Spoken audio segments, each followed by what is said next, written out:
नमस्कार दोस्तों, GM classes में आप सभी का स्वागत है और मैं हूं आपके साथ गगन गोयल। दोस्तों, आज हम आपके लिए लेकर आए हैं 28 दिसंबर से 3 जनवरी तक की करंट अफेयर।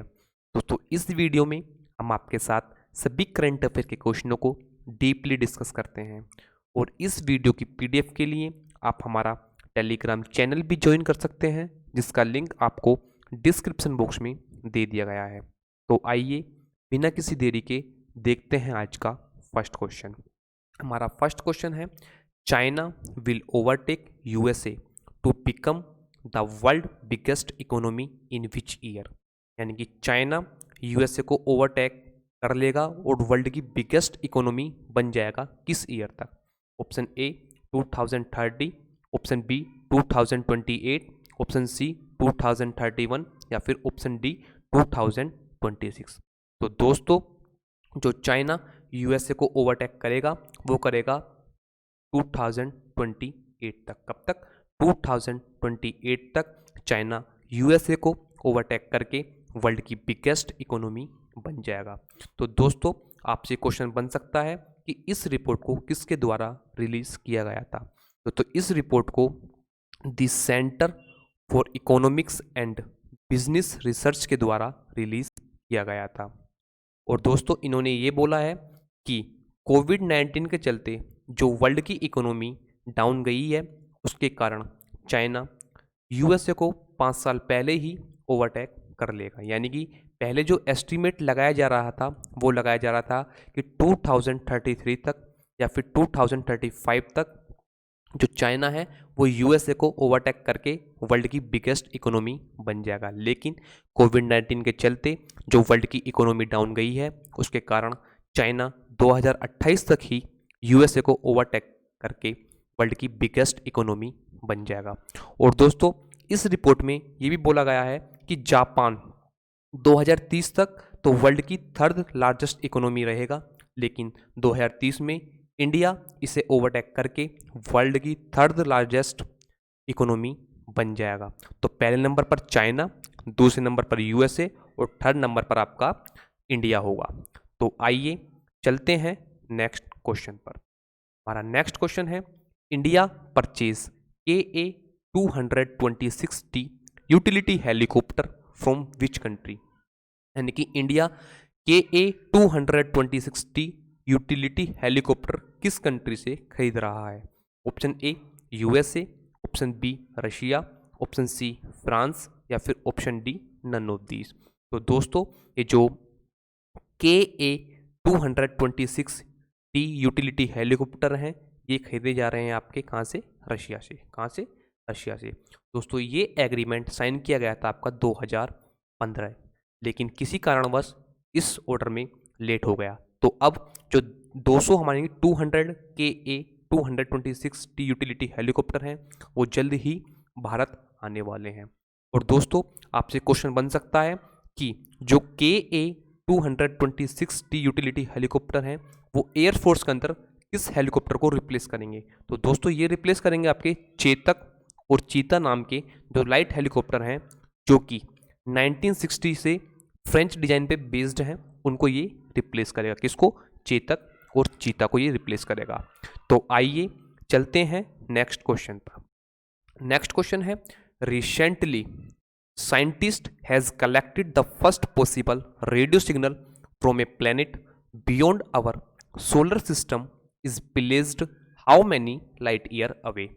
यानी कि जल्दी ही में साइंटिस्टों ने एक रेडियो सिग्नल खोजा है। कहाँ से? एक प्लेनेट जो कि हमारे सोलर सिस्टम से अलग है। तो वो जो प्लेनेट है वो हमारे सोलर सिस्टम से कितनी लाइट ईयर की डिस्टेंस पर है? Option A 51 light year, option B 52 light year, option C 40 light year या फिर option D 45 light year.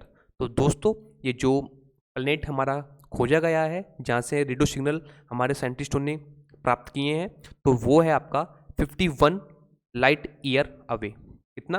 51 light year away वो हमारा सोलर सिस्टम से दूर है। तो आइए चलते हैं नेक्स्ट क्वेश्चन पर। हमारा नेक्स्ट क्वेश्चन है, ministry of education set up a committee for suggesting measures for effective implementation for reservation in student admission and faculty under whose chairmanship, यानी कि मिनिस्ट्री ऑफ एजुकेशन ने एक कमेटी सेटअप की थी किसके लिए, जो हमारा जो आईआईटी के लेवल पर स्टूडेंट का रिजर्वेशन होता है और फैकल्टी यानी कि जो टीचर होते हैं उनका रिजर्वेशन को लेकर एक कमेटी सेटअप की थी। तो किसकी चेयरमैनशिप में, जो मिनिस्ट्री ऑफ एजुकेशन है उसने इस कमेटी को सेटअप किया था। तो दोस्तों वो हैं आपके वी रामगोपाल राव। कौन? वी रामगोपाल राव की अध्यक्षता में इस कमेटी को सेटअप किया गया था। तो दोस्तों इस कमेटी में हमारे 8 मेंबर थे जो कि अप्रैल के महीने में फाउंड की गई थी। किसकी अध्यक्षता में? जो प्रोफेसर वी रामगोपाल राव जो कि डायरेक्टर हैं आईआईटी दिल्ली के। दोस्तों ये जो इसने रिकमेंड किया है कि जो आईआईटीज के अंदर हैं उनमें एडमिशन के लिए जो स्टूडेंट हैं उनको और जो फैकल्टी हैं उनको जो भी रिजर्वेशन मिलता है उसको ख़त्म कर दिया जाए। इसके लिए जो फैकल्टी और स्टूडेंट होते हैं उनके एडमिशन पर जो रिजर्वेशन को लेकर सजेशन मांगे थे हमारी मिनिस्ट्री ऑफ एजुकेशन ने, तो उसको लेकर इस कमेटी ने सजेशन दिया है कि आईआईटी के अंदर से जो स्टूडेंट और फैकल्टी का रिजर्वेशन होता है एडमिशन के लिए उसको ख़त्म कर दिया जाए। तो आइए चलते हैं नेक्स्ट क्वेश्चन पर। हमारा नेक्स्ट क्वेश्चन है, which company framed a policy to protect its employees from domestic abuse, यानी कि कोई सी कंपनी ने एक पॉलिसी बनाई है किसके लिए कि अगर उसके एम्प्लॉयज़ को अगर कोई भी डोमेस्टिक एब्यूज़ करता है यानी कि कोई भी घरेलू हिंसा होती है तो वो उनसे भी उसे प्रोटेक्ट करेगा। Option A Hindustan Unilever, option B Reliance, या फिर option C both A and B, या फिर option D none of these. तो दोस्तों ये जो कंपनी है जिसने अपने जो एम्प्लॉयज़ हैं उनको डोमेस्टिक एब्यूज़ से बचाने के लिए एक पॉलिसी बनाई है वो है आपकी हिंदुस्तान यूनिलीवर। कौन सी? हिंदुस्तान यूनिलीवर। जो इस क्वेश्चन का सही आंसर होगा वो होगा आपका हिंदुस्तान यूनिलीवर। तो आइए दोस्तों अब थोड़ा सा हिंदुस्तान यूनिलीवर के बारे में जान लेते हैं। दोस्तों हिंदुस्तान यूनिलीवर के जो सीईओ हैं वो आपके संजीव मेहता, और इसको फाउंड किया गया था 17 अक्टूबर 1933 ईस्वी को इसको फाउंड किया गया था। और जो इसकी सब्सिडरीज हैं वो आपकी लैक्मी कॉस्मेटिक्स या फिर क्वालिटी वॉल्स, और जो इसके फाउंडर हैं वो है लीवर ब्रदर्स और हिंदुस्तान वनस्पति और फिर यूनाइटेड ट्रेडर्स लिमिटेड, ये इसके को फाउंडर यानी कि फाउंडर हैं। तो आइए चलते हैं नेक्स्ट क्वेश्चन पर। हमारा नेक्स्ट क्वेश्चन है, recently which organization confirmed the giant Antarctic iceberg A68A has become a cause of concern for South Georgia island, यानी कि एक A68A नाम का एक आइसबर्ग है जो कि साउथ जॉर्जिया आइसलैंड से टकराने वाला है। तो इसके बारे में किस ऑर्गेनाइजेशन ने रिपोर्ट रिलीज की है? ऑप्शन ए USNIC यानी कि United State National Ice Center, option B IMD Indian Meteorological Department, option C NASA यानी कि National Aeronautics Space Administration, option D none of this. तो दोस्तों ये जो रिपोर्ट रिलीज की गई है ये की गई है आपकी किसके द्वारा? USNIC के द्वारा। किसके द्वारा? USNIC यानी कि United State National Ice centre के द्वारा इस रिपोर्ट को रिलीज किया गया है। दोस्तों ये जो आइसबर्ग है A68A ये आपका 2017 में अंटार्कटिका रीजन से अलग हुआ था।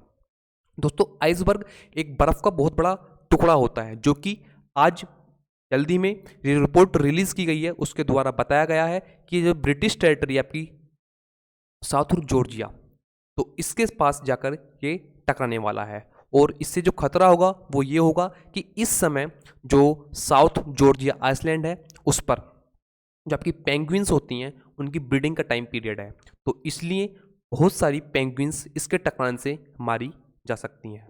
तो आइए अब थोड़ा साउथ जॉर्जिया आइसलैंड के बारे में जानते हैं। दोस्तों ये रहा आपका साउथ जॉर्जिया आइसलैंड का मैप। दोस्तों ये है आपका A68A आइसबर्ग जो कि साउथ जॉर्जिया आइसलैंड से टकराने वाला है। ये दोस्तों अंटार्कटिका रीजन से सन 2017 में अलग हुआ था और अब ये जल्द ही में इस आइसलैंड से टकराने वाला है। देखो ये रहा इसका साइज और ये है आपका इस आइसलैंड का साइज। तो इस पे जो खतरा मंडरा रहा है उसके बारे में जो रिपोर्ट रिलीज करी है वो की है आपकी USNIC यानी कि United State National Ice centre के द्वारा इस रिपोर्ट को रिलीज किया गया है। तो आइए चलते हैं नेक्स्ट क्वेश्चन पर।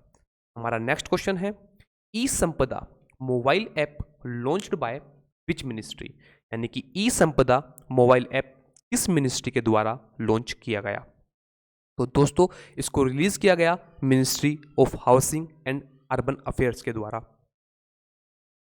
इस मोबाइल ऐप को रिलीज किया गया। दोस्तों इस मोबाइल ऐप में जो आपके गवर्नमेंट ऑफिसर होते हैं उनको जो रूम प्रोवाइड कराए जाते हैं रहने के लिए, उसकी डिटेल आपको एक ही वेब पोर्टल पर मिल जाएगी। तो इसलिए ई संपदा ऐप को लॉन्च किया गया है। तो आइए अब थोड़ा ministry of housing and urban affairs के बारे में जान लेते हैं।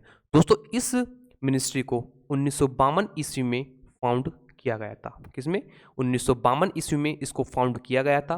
और जो इसके हेडक्वार्टर हैं वो न्यू दिल्ली के अंदर इसके हेडक्वार्टर हैं। जो ऑफिस होल्डर यानी कि जो इसके मिनिस्टर हैं वो हैं हरदीप सिंह पुरी। तो आपसे क्वेश्चन बन सकता है कि जो मिनिस्ट्री ऑफ हाउसिंग अफेयर्स है उसके जो मिनिस्टर हैं वो कौन है? वो हैं आपके हरदीप सिंह पुरी। तो आइए चलते हैं नेक्स्ट क्वेश्चन पर। हमारा नेक्स्ट क्वेश्चन है PM Modi inaugurated countries first driverless metro in which city, यानी कि पीएम मोदी ने अभी जल्द ही में कंट्री की पहली ड्राइवरलेस मेट्रो लॉन्च की किस सिटी के अंदर? Option A Delhi, option B Noida, option C Hyderabad या फिर option D none of these. तो दोस्तों जो पीएम मोदी के द्वारा पहली ड्राइवरलेस मेट्रो ट्रेन लॉन्च की गई वो की आपकी दिल्ली के अंदर। किसके अंदर? दिल्ली के अंदर। तो दोस्तों आपसे क्वेश्चन बन सकता है कि दिल्ली के अंदर किस लाइन के लिए और किस जगह से किस जगह तक इस मेट्रो को रिलीज किया गया है? तो दोस्तों सबसे पहले ये रिलीज की गई है आपकी मर्जेंटा लाइन के ऊपर। किसके अंदर? मर्जेंटा लाइन के ऊपर, जो कि जनकपुरी वेस्ट से होकर बोटनिकल गार्डन तक जाएगी। कहाँ से? जनकपुरी वेस्ट से होकर बोटनिकल गार्डन तक जाएगी। और जो मर्जेंटा लाइन है ये कितनी लेंथ की है? 38 किलोमीटर लंबी ये मर्जेंटा लाइन है जिसके ऊपर इसको लॉन्च किया गया है। तो किसके द्वारा लॉन्च किया गया? पीएम मोदी के द्वारा इस ट्रेन को, मेट्रो ट्रेन को लॉन्च किया गया। कहाँ पर? दिल्ली के अंदर। दिल्ली के अंदर भी कहाँ पर? जनकपुरी वेस्ट से लेकर बोटनिकल गार्डन तक ये ट्रेन चलेगी मर्जेंटा लाइन पर। तो आइए चलते हैं नेक्स्ट क्वेश्चन पर। नेक्स्ट क्वेश्चन है EHRMS launched by which ministry, यानी कि EHRMS किस मिनिस्ट्री के द्वारा लॉन्च किया गया? Option A home ministry, option B health ministry, option C ministry of science and technology या फिर option D none of these. तो दोस्तों जो EHRMS है इसको लॉन्च किया गया मिनिस्ट्री ऑफ पर्सनल के द्वारा। किसके द्वारा? मिनिस्ट्री ऑफ पर्सनल के द्वारा इसको लॉन्च किया गया। तो जो इसका जो सही आंसर होगा वो होगा दोस्तों आपका ऑप्शन डी, इसका सही आंसर हो जाएगा। जो हमारे मिनिस्ट्री ऑफ पर्सनल है वो कौन है? जितेंद्र सिंह। जो जितेंद्र सिंह है वो हमारे मिनिस्टर ऑफ पर्सनल। दोस्तों ये न्यूज़ में किस लिए है? जो EHRMS है उन्होंने ये बोला है कि जो इसकी फुल फॉर्म होती है electronic human resource management, EHRMS की फुल फॉर्म होती है। इसको जो फाउंड यानी कि लॉन्च किया गया था वो किया गया था आपका 25 दिसंबर 2017 ईस्वी में इसको फाउंड किया गया था। लेकिन दोस्तों ये न्यूज़ में किस लिए है? न्यूज़ में इसलिए है क्योंकि हमारे यूनियन होम सेक्रेटरी जो AK भल्ला हैं उन्होंने जो electronic human resource management system है उसके ऊपर एक रिपोर्ट रिलीज की है। तो आइए अब थोड़ा मिनिस्ट्री ऑफ पर्सनल के बारे में जान लेते हैं। दोस्तों इसका पूरा नाम है the ministry of personnel public grievance and pensions. तो इसको फाउंड किया गया था, वो किया गया था 1 अगस्त 1970 ईस्वी को इसको फाउंड किया गया था। और जो इसके हेडक्वार्टर हैं वो न्यू दिल्ली के अंदर इसके हेडक्वार्टर हैं। और जो हमारे मिनिस्टर हैं वो कौन है? जितेंद्र सिंह इसके मिनिस्टर हैं। तो आइए चलते हैं नेक्स्ट क्वेश्चन पर। हमारा नेक्स्ट क्वेश्चन है, India's second moon mission Chandrayaan 2 launch on which date, यानी कि जो हमारा इंडिया का सेकंड मून मिशन था चंद्रयान 2, वो किस डेट को लॉन्च किया गया। ऑप्शन ए 22 जुलाई 2019 ईस्वी को, या फिर 22 जून 2019 को, या फिर ऑप्शन सी 22 अगस्त 2019 को, या फिर option D none of these. तो दोस्तों जो चंद्रयान 2 है उसको लॉन्च किया गया 22 जुलाई 2019 को। इसको 22 जुलाई 2019 को इसको लॉन्च किया गया। तो इसका जो सही आंसर होगा वो होगा ऑप्शन ए, इसका सही आंसर होगा। दोस्तों आपसे क्वेश्चन बन सकता है कि चंद्रयान 2 को किस रॉकेट से लॉन्च किया गया था। दोस्तों वो था आपका GSLV MK3 रॉकेट से लॉन्च किया गया था। तो आपसे एक क्वेश्चन और बन सकता है कि किसके द्वारा और किस जगह से लॉन्च किया गया था। दोस्तों इसको इसरो के द्वारा, यानी कि इंडियन स्पेस रिसर्च ऑर्गेनाइजेशन के द्वारा लॉन्च किया गया था। कहाँ से? सतीश धवन स्पेस सेंटर से। कहाँ से? सतीश धवन स्पेस सेंटर से। तो दोस्तों आपके माइंड में आ रहा होगा कि ये क्वेश्चन इस समय न्यूज़ में किस लिए हैं। दोस्तों ये क्वेश्चन न्यूज़ में इसलिए हैं क्योंकि अभी इसरो के द्वारा इसके द्वारा जो डिटेल भेजी जा रही हैं उन डिटेलों को पब्लिक कर दिया गया है। यानी कि अगर हम चंद्रयान 2 के बारे में कुछ जानना चाहते हैं या उसके जो भी इमेज या फिर जो वो वहाँ से ऑर्बिटर जो इमेज हैं वो उसके द्वारा भेजी जा रही हैं, उनको हम इसरो की वेबसाइट पर जाकर चेक कर सकते हैं। तो आइए चलते हैं नेक्स्ट क्वेश्चन पर। नेक्स्ट क्वेश्चन है, Louis Kahn related to which profession, यानी कि लुइस खान किस प्रोफेशन से रिलेटेड थे। Option A architecture, option B dancer, option C singer, या फिर option D none of this. तो दोस्तों जो लुइस खान थे वो हमारे एक अमेरिकन आर्किटेक्चर थे। कौन? अमेरिकन आर्किटेक्चर थे जिनका जन्म 20 फरवरी 1901 ईस्वी को हुआ था एस्टोनिया के अंदर, और इनकी जो मृत्यु हुई थी वो हुई थी 17 मार्च 1974 ईस्वी को। और जो इनके द्वारा बुक लिखी गई है वो है लुइस खान इसेंशियल टेक्स्ट। कौन सी? लुइस खान इसेंशियल टेक्स्ट इनके द्वारा बुक लिखी गई है। तो दोस्तों ये न्यूज़ में किस लिए थे? न्यूज़ में इसलिए थे क्योंकि अभी IIM यानी कि Indian institute of management Ahmedabad के द्वारा इसकी जो बिल्डिंग है उसके अंदर इनके द्वारा कुछ प्लेस बनाए गए थे जिनको तोड़ने की बात कही जा रही थी, लेकिन अब स्टूडेंट ने जब प्रोटेस्ट किया तो इसको तोड़ने के लिए IIM यानी कि Indian institute of management Ahmedabad के द्वारा मना कर दिया गया है। तो दोस्तों आपसे क्वेश्चन बन सकता है कि इनके द्वारा लिखी गई बुक का नाम बताइए, या इनमें निम्नलिखित में से कौन सी बुक जो लुइस खान है उनके द्वारा लिखी गई है। तो वो है आपकी लुइस खान इसेंशियल टेक्स्ट, और इनका जन्म हुआ था 20 फरवरी 1901 ईस्वी को एस्टोनिया के अंदर। तो आइए चलते हैं नेक्स्ट क्वेश्चन पर। नेक्स्ट क्वेश्चन है, SR Faruqi is a Indian poet related to which language, यानी कि SR फारूकी एक इंडियन पोएट थे, किस लैंग्वेज से रिलेटेड थे ये। Option A Hindi, option B Urdu, option C Persian, या फिर option D none of these. तो दोस्तों जो SR फारूकी थे वो हमारे उर्दू लैंग्वेज से रिलेटेड थे। किससे? उर्दू लैंग्वेज से रिलेटेड थे। तो जो इसका सही आंसर होगा वो होगा ऑप्शन बी। दोस्तों इनका पूरा नाम था शमशूर रहमान फारूकी। कौन? शमशूर रहमान फारूकी इनका पूरा नाम था, और जो इनका जन्म हुआ था वो हुआ था 30 सितंबर 1935 ईस्वी को आजमगढ़ के अंदर। हाँ, जो SR फारूकी हैं यानी कि शमशूर रहमान फारूकी हैं, इनका जन्म 30 सितंबर 1935 ईस्वी को हुआ था आजमगढ़ के अंदर, और उनकी डेथ हुई है 25 दिसंबर 2020 को, जिसके कारण ये न्यूज़ में है। और जो इनको अवार्ड मिल चुके हैं वो हैं एक तो पद्मश्री और एक साहित्य अकेडमी अवार्ड मिला था इनको 1986 में।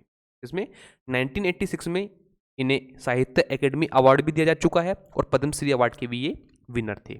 तो आइए चलते हैं नेक्स्ट क्वेश्चन पर। हमारा नेक्स्ट क्वेश्चन है, Jal Jeevan mission enable every rural home to have a tap water connection by which year, यानी कि गवर्नमेंट ऑफ इंडिया के द्वारा एक जल जीवन मिशन स्टार्ट किया गया है।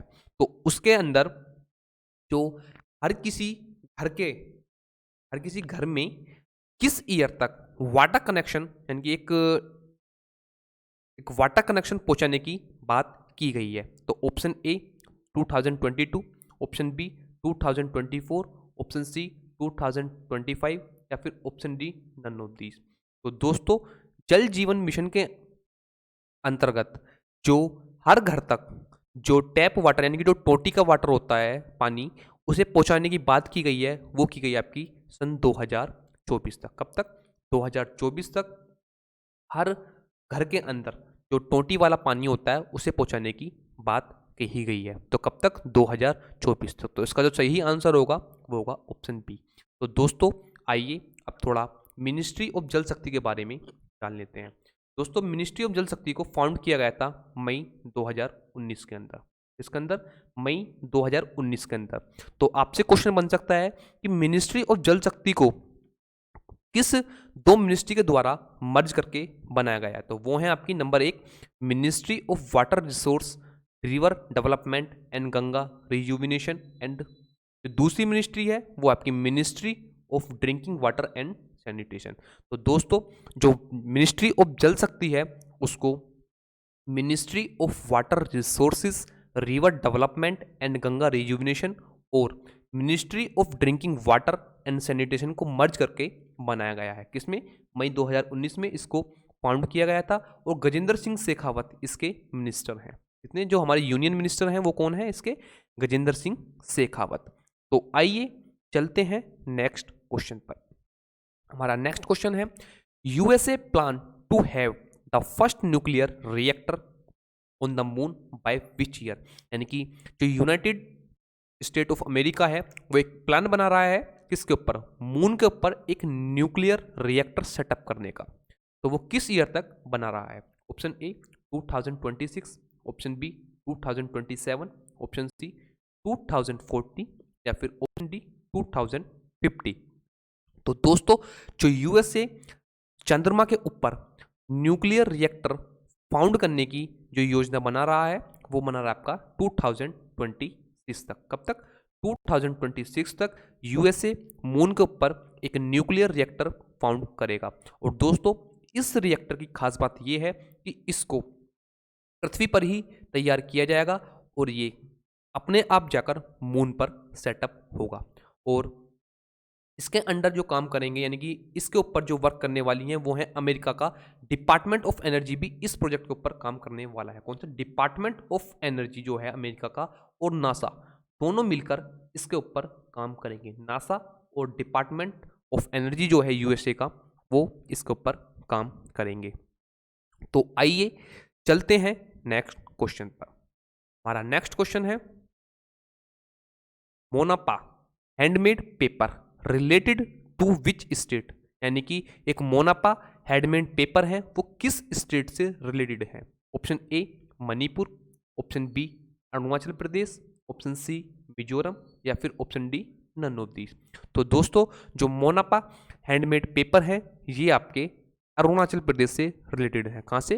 अरुणाचल प्रदेश से रिलेटेड है। तो दोस्तों इसका जो सही आंसर होगा वो ये होगा ऑप्शन बी। तो दोस्तों ये न्यूज़ में किस लिए है? न्यूज़ में इसलिए है कि khadi and village industry commission के द्वारा इसको जल्द ही में एस्टेब्लिश किया गया है। कहाँ के अंदर? अरुणाचल प्रदेश के अंदर।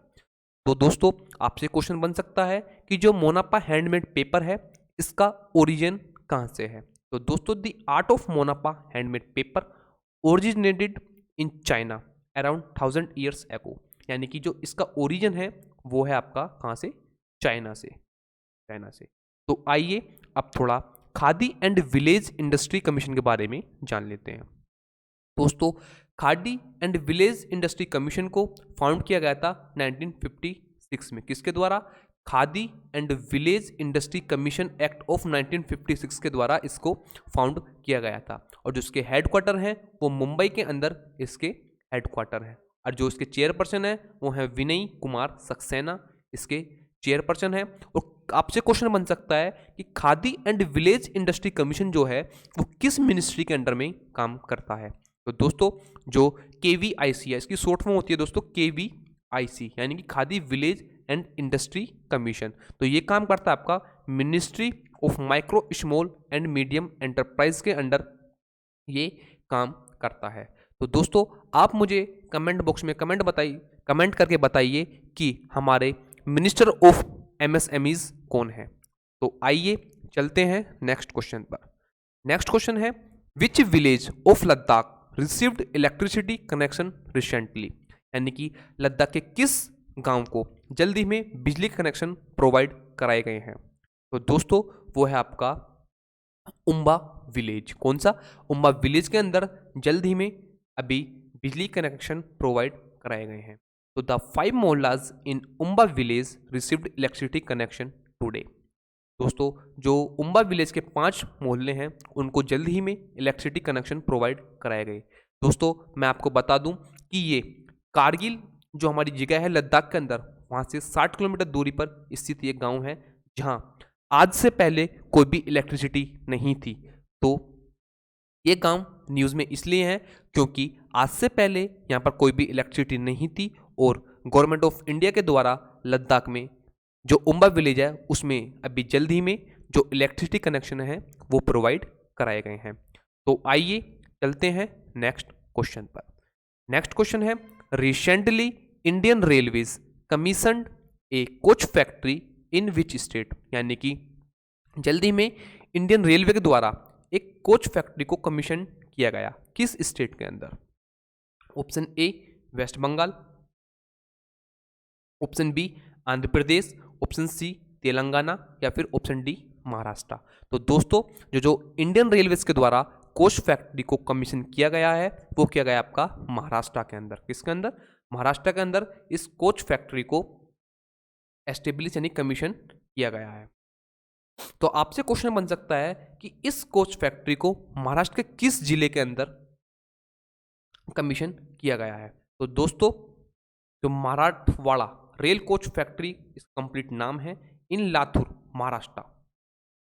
तो इसको जो कमीशन किया गया वो किया गया आपका 25 दिसंबर, यानी कि जो हम गुड गवर्नेंस डे मनाते हैं 25 दिसंबर को इसको कमीशन किया गया। कहाँ? लातूर महाराष्ट्र के अंदर। जो इसका नाम है मराठवाड़ा रेल कोच फैक्ट्री, इसका कंप्लीट नेम है।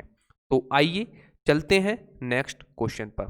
हमारा नेक्स्ट क्वेश्चन है recently government of India has used financial innovation to recapitalize which bank, यानी कि जल्द ही में गवर्नमेंट ऑफ इंडिया ने एक फाइनेंशियल इनोवेशन किया है किस बैंक को रिकैपिटलाइज करने के लिए।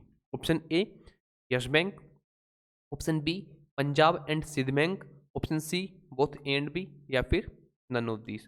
तो दोस्तों जो गवर्नमेंट ऑफ इंडिया ने रिकैपिटलाइज करने के लिए एक फाइनेंशियल इनोवेशन किया है वो क्या है आपका पंजाब एंड सिंध बैंक के अंदर। इसके अंदर पंजाब एंड सिंध बैंक के अंदर गवर्नमेंट ऑफ इंडिया ने एक फाइनेंशियल इनोवेशन किया है। जो इसका सही आंसर होगा वो होगा आपका ऑप्शन डी।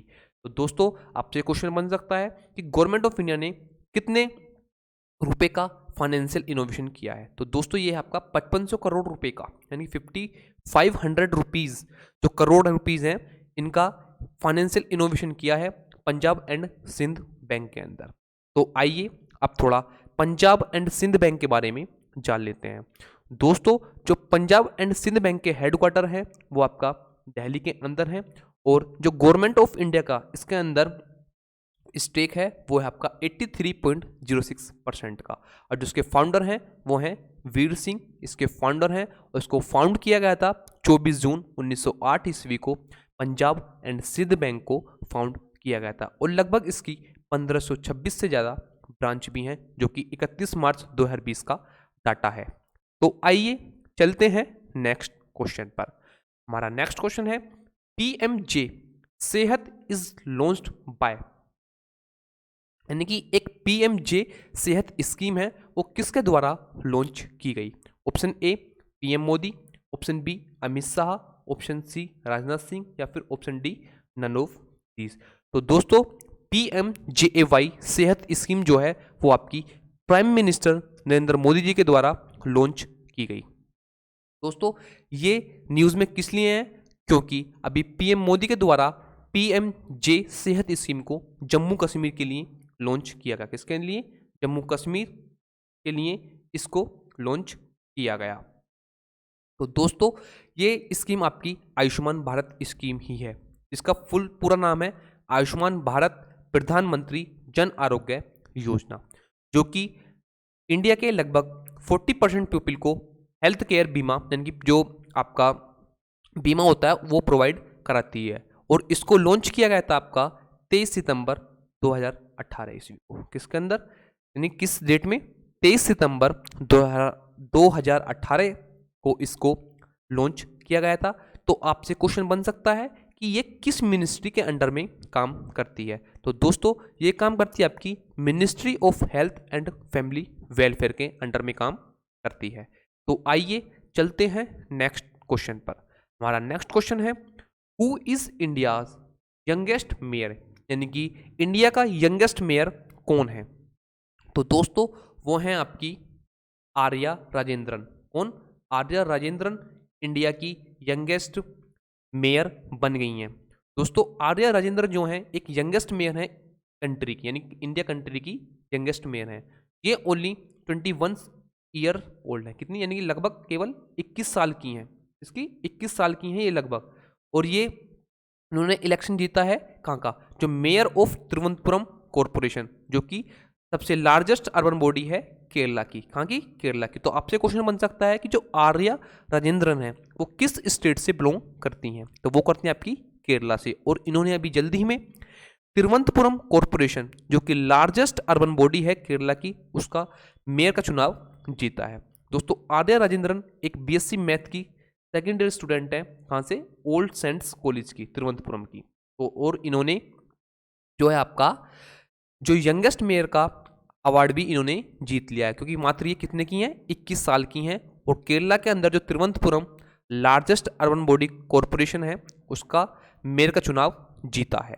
तो आइए चलते हैं नेक्स्ट क्वेश्चन पर। हमारा नेक्स्ट क्वेश्चन है, Thoubal dam is in which state, यानी कि जो थूबल डैम है वो आपका किस स्टेट में स्थित है? Option A Manipur, option B Mizoram, option C Meghalaya, या फिर option D none of these. तो दोस्तों जो हमारा थूबल डैम है वो आपका मणिपुर स्टेट में स्थित है। कहाँ पर? मणिपुर स्टेट में। दोस्तों अभी जो हमारे गृह मंत्री अमित शाह जी हैं उनके द्वारा इनका इनॉग्रेशन किया गया। और उन्होंने मणिपुर के अंदर चूरा चांदपुर के मेडिकल कॉलेज का भी उद्घाटन किया। किसका? चूरा चांदपुर मेडिकल कॉलेज का भी मणिपुर के अंदर इन्होंने उद्घाटन किया। और जो आपका थूबल डैम है वो भी आपका मणिपुर के अंदर ही एस्टेब्लिश किया गया है, जिसका इनॉग्रेशन हमारे जो होम मिनिस्टर हैं अमित शाह जी इनके द्वारा किया गया। तो आइए चलते हैं नेक्स्ट क्वेश्चन पर। हमारा नेक्स्ट क्वेश्चन है, who inaugurated India's first pneumococcal conjugate vaccine Pneumosil, यानी कि इसके द्वारा इंडिया की पहली न्यूमोकोकल कंजुगेट वैक्सीन यानी कि जिसका नाम है न्यूमोसिल उसको लॉन्च किया गया। Option A doctor Harshvardhan, option B prime minister Modi ji, option C Rajnath Singh, या फिर option D none of these. तो दोस्तों ये जो न्यूमोसिल नाम की वैक्सीन है उसको इनोग्रेट किया गया किसके द्वारा? डॉक्टर हर्षवर्धन, जो कि हमारे हेल्थ मिनिस्टर हैं, इनके द्वारा इस वैक्सीन को लॉन्च किया गया। दोस्तों इस वैक्सीन को सीरम इंस्टीट्यूट ऑफ इंडिया के द्वारा डेवलप किया जा रहा है। तो आइए अब थोड़ा सीरम इंस्टीट्यूट के बारे में जान लेते हैं। दोस्तों ये हमारी सिटी ऑफ पुणे यानी कि पुणे सिटी में स्थित है। कौन? जो हमारी सीरम इंस्टीट्यूट ऑफ इंडिया है, इसका हेडक्वार्टर हमारा पुणे के अंदर है और इसको फाउंड किया गया था 1966 एडी में। और इसके फाउंडर हैं वो हैं साइरस एस पूनावाला, और जो करंटली इसके सीईओ हैं वो हैं अदार पूनावाला, और इसके हेडक्वार्टर कहाँ है? पुणे के अंदर। तो आपसे क्वेश्चन बन सकता है कि सीरम इंस्टीट्यूट ऑफ इंडिया के जो हेडक्वार्टर है वो कहाँ है? तो वो है आपके पुणे के अंदर, और इसको फाउंड किया गया था 1966 के अंदर। तो आइए चलते हैं नेक्स्ट क्वेश्चन पर। हमारा नेक्स्ट क्वेश्चन है, the UGC set a committee to consider the issue holding common entrance test at under graduate level under whose chairmanship. यानी कि यूजीसी के द्वारा एक कमेटी सेटअप की गई है, इसके लिए जो अंडर ग्रेजुएट यानी ग्रेजुएट लेवल पर एंट्री यानी कि एडमिशन के लिए जो कॉमन एंट्रेंस टेस्ट होता है उसके लिए एक कमेटी सेटअप की है, किसकी चेयरमैनशिप में? तो दोस्तों वो हैं आपके आरपी तिवारी। आरपी तिवारी की अध्यक्षता में यूजीसी के द्वारा एक कमेटी गठित की गई है। दोस्तों इस कमेटी को जो आपके पूछा जा सकता है कि इस कमेटी में टोटल मेंबर कितने हैं, तो 7 मेंबर की कमेटी बनाई गई है। 23 दिसंबर को इस कमेटी को सेटअप किया गया था और जो इसके चेयरमैन हैं वो हैं आपके आरपी तिवारी। कौन? आरपी तिवारी इसके चेयरमैन हैं। तो आइए चलते हैं नेक्स्ट क्वेश्चन पर। हमारा नेक्स्ट क्वेश्चन है, botanist discovered a new species of wild sunrose from which place in India. यानी कि बोटनिस्ट के द्वारा अभी जल्दी में वाइल्ड सनरोज की एक न्यू स्पीसीज खोजी गई है। इंडिया के अंदर किस जगह पर इसको खोजा गया है? Option A eastern Ghat, option B western Ghat, option C both A and B, या फिर option D none of this. तो दोस्तों जो ये न्यू स्पीसीज खोजी गई है वाइल्ड सनरोज की, वो खोजी गई है आपकी ईस्टर्न घाट पर। कहाँ पर? ईस्टर्न घाट पर। तो आप मुझे कमेंट बॉक्स में कमेंट करके बताइए कि ईस्टर्न घाट के अंदर हमारे कौन कौन से राज्य आते हैं। तो आपसे क्वेश्चन बन सकता है कि ईस्टर्न घाट के अंदर भी इसे किस स्टेट में खोजा गया है। तो दोस्तों जो बोटनिस्ट हैं उनके द्वारा वाइल्ड सनरोज की इस न्यू स्पीसीज को आंध्र प्रदेश के अंदर खोजा गया। कहाँ के अंदर? आंध्र प्रदेश राज्य के अंदर इसे खोजा गया है। तो आइए चलते हैं नेक्स्ट क्वेश्चन पर। हमारा नेक्स्ट क्वेश्चन है, Sunil Kothari related to which profession. यानी कि सुनील कोठारी किस प्रोफेशन से रिलेटेड थे? Option A dancer, option B singer, option C musician, या फिर option D none of these. तो दोस्तों जो सुनील कोठारी थे वो एक डांसर थे। कौन? डांसर थे। तो इनका जन्म हुआ था 20 दिसंबर 1933 ईस्वी को इनका जन्म हुआ था, और जिनकी मृत्यु हुई है वो ही आपकी 27 दिसंबर 2020 को दिल्ली के अंदर इनकी मृत्यु हो गई है, जिसके कारण ये न्यूज़ में है। तो आपसे पूछा जा सकता है कि इनको कौन कौन से अवार्ड दिए जा चुके हैं। तो ये पद्मश्री अवार्ड के भी विनर थे और संगीत नाटक अकेडमी अवार्ड भी इन्हें दिया जा चुका है। कौन सा? संगीत नाटक अकेडमी अवार्ड और पद्मश्री अवार्ड के ये विनर थे। तो आइए चलते हैं नेक्स्ट क्वेश्चन पर। नेक्स्ट क्वेश्चन है, which country parliament passed a bill that would increase the monitoring of civil society. यानी कि किस कंट्री की पार्लियामेंट के द्वारा एक बिल पास किया गया है कि वो अपनी जो सिविल सोसाइटी है उसकी मॉनिटरिंग करेगी। Option A Russia, option B Turkey, option C China, या फिर ऑप्शन डी यूएसए। तो दोस्तों ये कंट्री हमारी टर्की। कौन सी? टर्की कंट्री के द्वारा एक बिल लाया गया है कि वो जो भी हथियार बनाने वाली आपकी सिविल सोसाइटी वाली कंपनी है उन पर ये अपनी मॉनिटरिंग चालू कर देगी, यानी कि अपनी मॉनिटरिंग जो कर रही है उसे और बढ़ावा देगी। दोस्तों ये सब जो किया जाता है वो क्या होता है आपका FATF की नज़र से बचने के लिए। जो FATF है उसके अंदर करंट में ईरान और नॉर्थ कोरिया को ब्लैक लिस्ट में डाला हुआ है और पाकिस्तान को हमारे को ग्रे लिस्ट में डाला गया है। तो इन लिस्टों से बचने के लिए जो कंट्री हैं ये कदम उठाती हैं। तो दोस्तों जो टर्की की जो इमेज है वो आपको यहाँ पे मैप में दिखाई पड़ रही है, ये है आपका टर्की, जो कि एक यूरेशियन कंट्री, यानी कि यूरेशियन कंट्री वो कंट्री होती है जिसका कुछ हिस्सा यूरोप और कुछ हिस्सा एशिया में लगता हो। तो आपकी रशिया और टर्की दो ऐसी कंट्री हैं जो आपकी यूरेशियन कंट्री, यानी कुछ हिस्सा इनका यूरोप के अंदर है और कुछ हिस्सा इनका एशिया के अंदर है। तो आपसे पूछा जा सकता है जो टर्की है उसकी कैपिटल क्या है। तो टर्की की कैपिटल है दोस्तों अंकारा। कौन सी? अंकारा टर्की की कैपिटल है, और जो इसकी करेंसी है वो है टर्किश लिरा, इसकी करेंसी है। तो आइए चलते हैं नेक्स्ट क्वेश्चन पर। हमारा नेक्स्ट क्वेश्चन है, which country legalized abortion up to 14 week of pregnancy, यानी कि किस कंट्री के द्वारा एक एबॉर्शन लॉ लाया गया है। Option A Brazil, option B Canada, option C Argentina या फिर ऑप्शन डी जर्मनी। दोस्तों अर्जेंटीना वो कंट्री है जिसके द्वारा 14 वीक का एबॉर्शन के लिए एक बिल लाया गया है। दोस्तों इस कंट्री में एबॉर्शन को लेकर पहले कोई भी लॉ नहीं था, तो इसलिए जो अर्जेंटीना कंट्री ने एक 14 वीक के एबॉर्शन के लिए एक बिल पास कर दिया गया है। इसके द्वारा अर्जेंटीना के द्वारा। तो जो इसका सही आंसर होगा वो होगा ऑप्शन सी, अर्जेंटीना इसका सही आंसर होगा।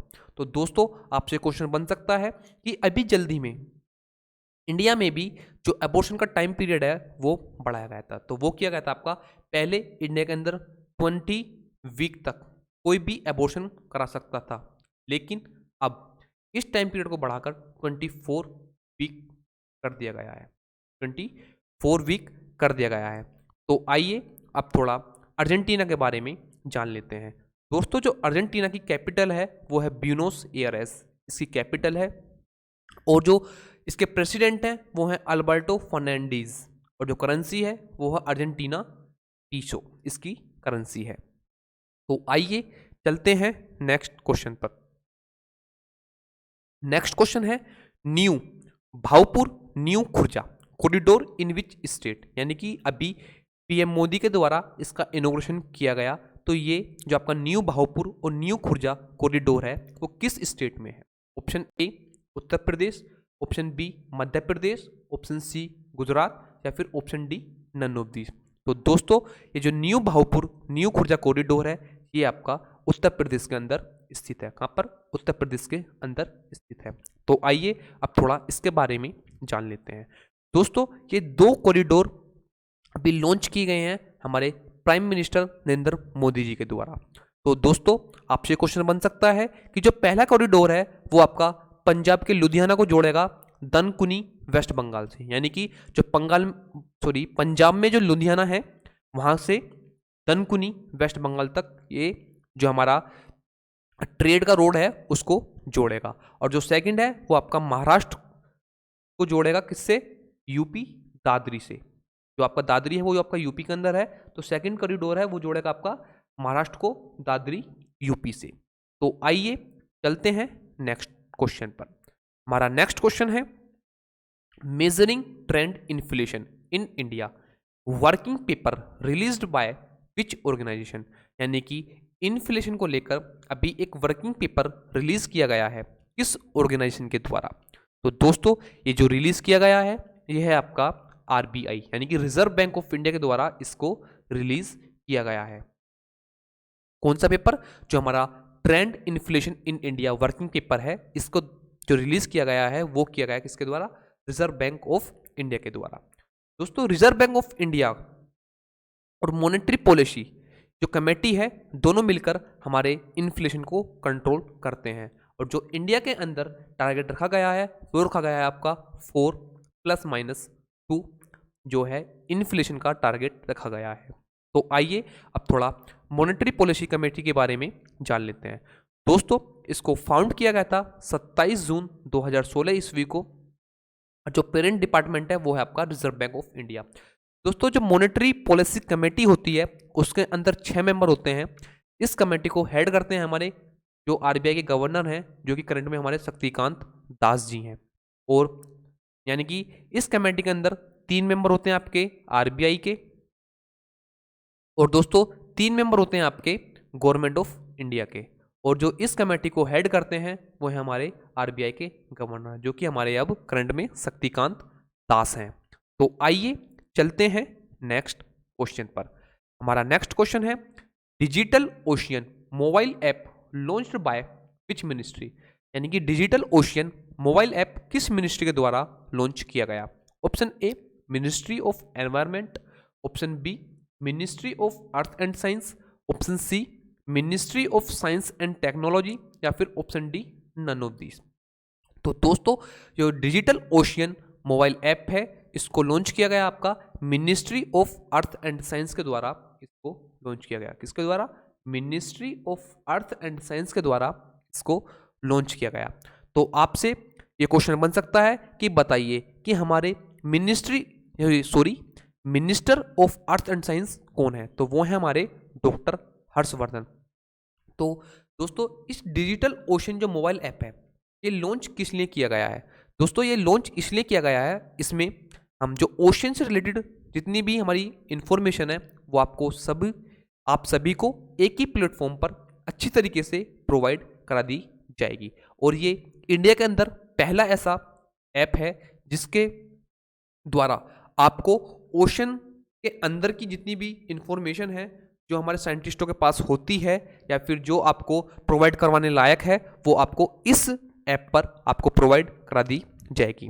तो आइए चलते हैं नेक्स्ट क्वेश्चन पर। हमारा नेक्स्ट क्वेश्चन है zari zardozi crafts related to which state? यानी कि जारी जरदोजी क्राफ्ट जो है वो किस स्टेट से रिलेटेड है? Option A UP, option B MP, option C Kerala और ऑप्शन डी तेलंगाना। तो दोस्तों जो जारी जरदोजी क्राफ्ट है ये आपका एमपी यानी कि मध्य प्रदेश भोपाल से रिलेटेड है। कहाँ से? मध्य प्रदेश भोपाल से रिलेटेड है। तो दोस्तों ये जो जारी जरदोजी क्राफ्ट होती है इसके अंदर जो सोने या फिर चांदी के तार से बुनाई की जाती है आपकी साड़ी पर, या फिर महलों में जो पहले राजा महाराजा रहते थे वो अपने कपड़ों पर चांदी या फिर सोने के तार से बुनाई करवाते थे। कुछ इस तरह की आपकी जारी जरदोजी क्राफ्ट होती है। तो ये कहाँ से रिलेटेड है? मध्य प्रदेश भोपाल से रिलेटेड है। और इसके बारे में आपको ऋग्वेदा के टाइम पीरियड से जाना जाता है, यानी कि ये जो फेमस है वो आपकी ऋग्वेदा के टाइम पीरियड से फेमस है। तो आइए चलते हैं नेक्स्ट क्वेश्चन पर। नेक्स्ट क्वेश्चन है national medical of plants board and which ministry has launched consortia for medical plants? यानी कि national medical of plants boards और किस मिनिस्ट्री ने मिलकर एक कंसोर्टिया लॉन्च किया है मेडिकल प्लांट्स को लेकर? Option A ministry of health and family welfare, option B ministry of AYUSH, option C both A and B, या फिर नन ऑफ दीज। तो दोस्तों ये जो कंसोर्टिया लॉन्च किया गया है ये किया गया है आपका national medical of plant boards and ministry of Ayush के द्वारा इसको लॉन्च किया है। इसके द्वारा मिनिस्ट्री ऑफ आयुष के द्वारा इसको लॉन्च किया गया है। तो इसका जो सही आंसर होगा वो होगा ऑप्शन बी। अब दोस्तों आपके दिमाग में ये आ रहा होगा कि जो हमारे मेडिकल प्लांट होते हैं वो कौन कौन से होते हैं, जैसे कि आपका अश्वगंधा, पिप्पली, और आपने गुगलू सुना होगा, और शतावरी, ये सब आपके मेडिकल प्लांट होते हैं।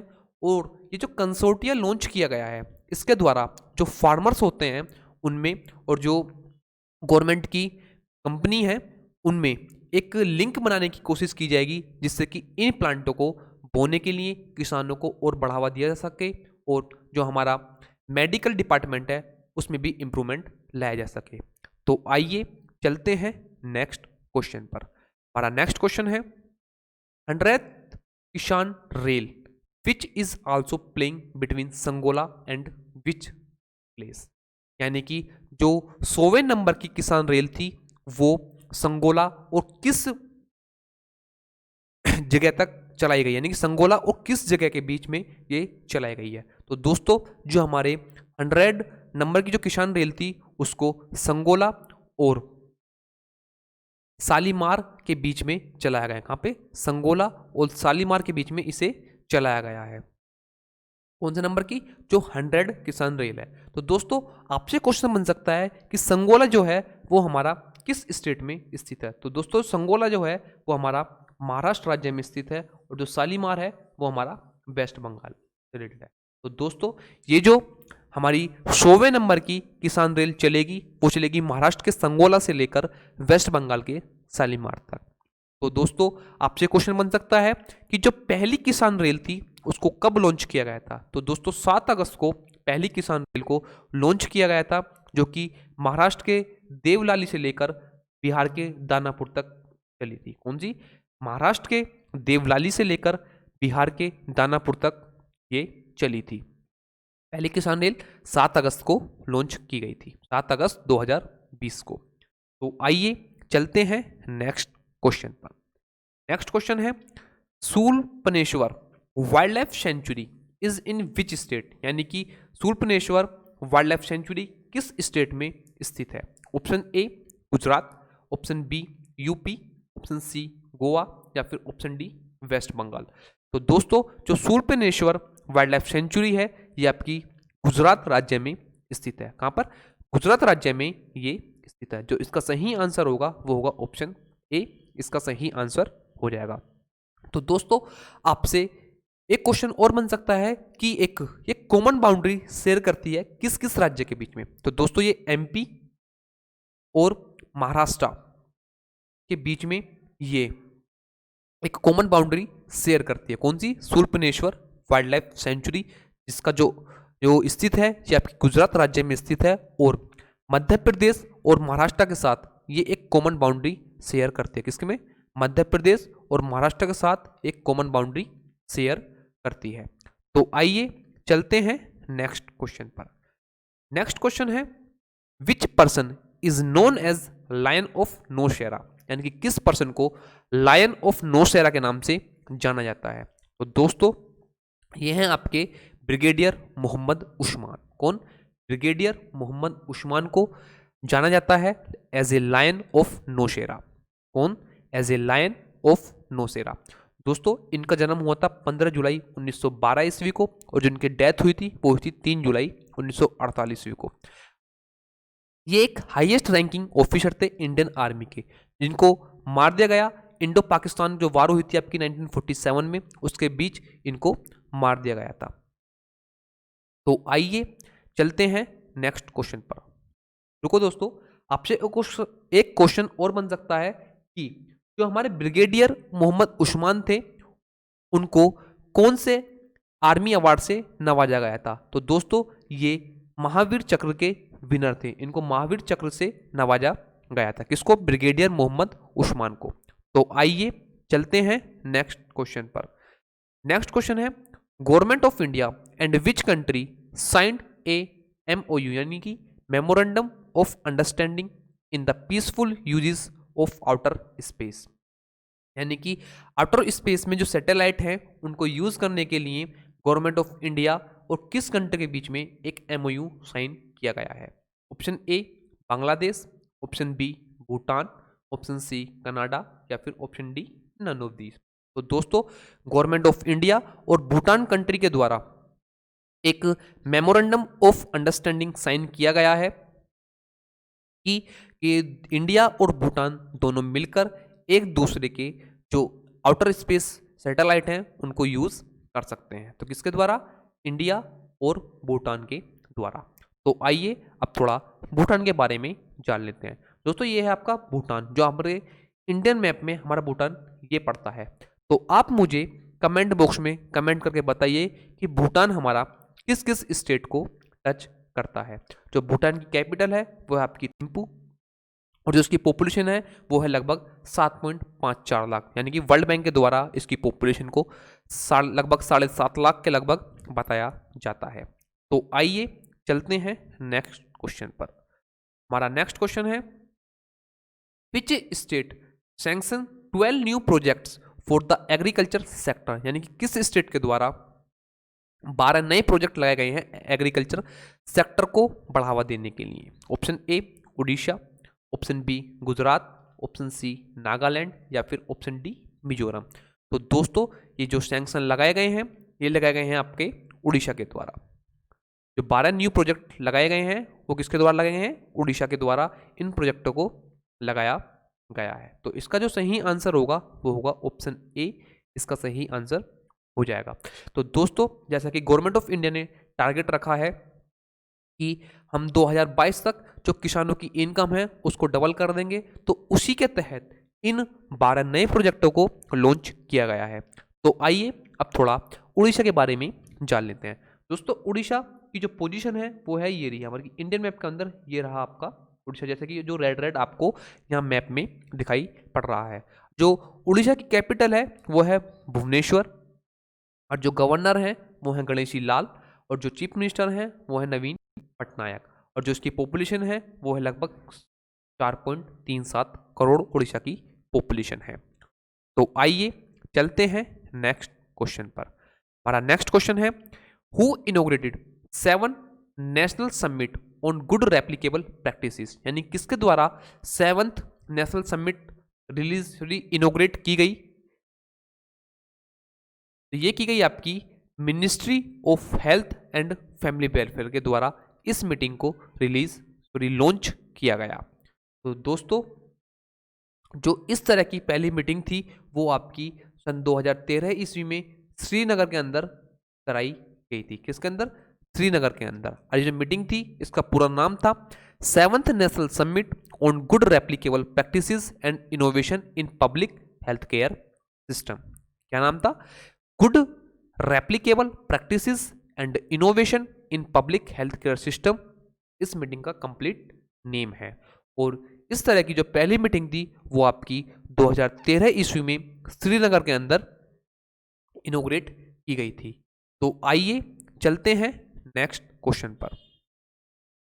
नेक्स्ट क्वेश्चन है, recently who become the richest person of the Asia, यानी कि जल्द ही में एशिया का सबसे अमीर आदमी कौन बन गया है। तो दोस्तों ये हैं आपके जोंग शानसान। कौन?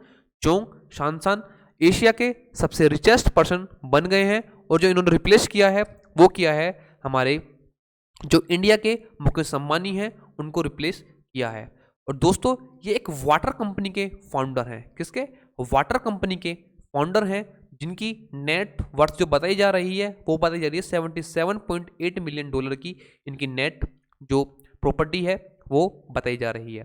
तो दोस्तों आपसे क्वेश्चन बन सकता है कि इस रिपोर्ट को किसके द्वारा रिलीज किया गया।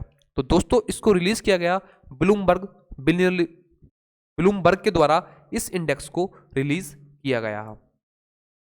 तो जो आपके इनसे नीचे आते हैं वो आते हैं एक तो मुकेश अंबानी और जैक मा, दोनों को ही पीछे छोड़कर ये एशिया के रिचेस्ट पर्सन बन गए हैं।